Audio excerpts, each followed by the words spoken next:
आसमानों की, परिंदों को कब दी जाती तालीम उड़ानों की। मुझे आज इस बात की खुशी है कि मेरे सामने बैठी ये बच्चियां मेरे वही वाक्यांश दोहरा रही है, क्योंकि जो मेरे पास है वो मैंने आप तक पहुंचाने का प्रयास किया है। और ये तो एक छोटा एग्जाम्पल दे रहा हूँ परियार साहब। अभी आपके सामने मैं 2 बच्चों को प्रस्तुत करूंगा, फिर देखिए कि इस स्कूल में हम सब ने मिलकर, हमारी टीम ने मिलकर के किस प्रकार से इन बच्चों को तैयार किया है।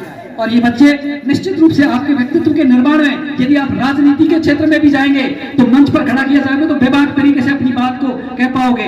और यदि आप अफसर बन गए, आईएएस बन गए और आपको चीफ गेस्ट के रूप में अपना स्पीच देना है और वहां खड़े होकर के यदि कारू ने कह दिया कि हे भारत के राम जगो, मैं तुम्हें जगाने आया हूं, 100 धर्मों का धर्म एक बलिदान बताने आया हूं। और यही युवराज यदि ये कहते हैं कि पथ भूल न जाना पथिक कहीं, पथ में तो कांटे होंगे ही, दुर्वाता सुंदर गिरिवन वापी होगी, सुंदर सुंदर निर्जर होंगे, सुंदरता की मृग तृष्णा में, पथ भूल न जाना पथिक कहीं, पथ में तो कांटे होंगे ही। और यही मेरा रिचपाल ये कहते हैं कि दुर्योधन को समझाने को, भीषण विध्वंस बचाने को भगवान हस्तिनापुर पहुंचे, पांडवों का संदेशा लाए, तो न्याय अगर तो आधा दो, पर यदि इसमें भी बाधा हो तो दे दो केवल 5 ग्राम, रखो अपनी धरती तमाम। इस प्रकार से ये मैंने एक शॉर्ट में आपको बताया है, ये पूरी की पूरी कविताएं इनको कंठस्थ है। और निश्चित रूप से ये आपके व्यक्तित्व के, आज हो सकता है आप इसके बारे में महत्व नहीं समझ पा रहे हो, लेकिन मैं आपको ये बताना चाहता हूं कि इसका महत्व जब आप ग्रेजुएट हो जाओगे, पोस्ट ग्रेजुएट हो जाओगे, सरकारी नौकरियों में जाओगे या उससे इतर आप प्राइवेट सेक्टर में अपना मुकाम बनाओगे, तब निश्चित रूप से आप याद करोगे इस विद्यालय के समस्त स्टाफगण को कि हमारा मार्ग प्रशस्त किया उन्होंने। और वही चीजें आज हमारे लिए, हमारा मार्ग प्रशस्त करने के लिए काम आ रही है।